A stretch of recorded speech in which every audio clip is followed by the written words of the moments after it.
আমার ভীষ্মক নন্দনময় রুক্মবীর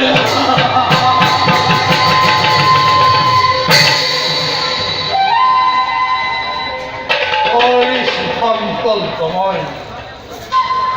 প্রাণর ভগ্নী রুক্মিণী বন্ধু মূল সেদিরাজ হিকুপালর হাততে করিম অর্পণ আৰু এই ক্ষেত্ৰত যদি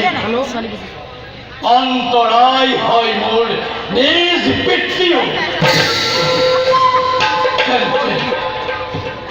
পিতৃৰ বিৰুদ্ধে থিয় দি হলেও মোৰ মনৰ সংকল্প কৰিম পূৰণ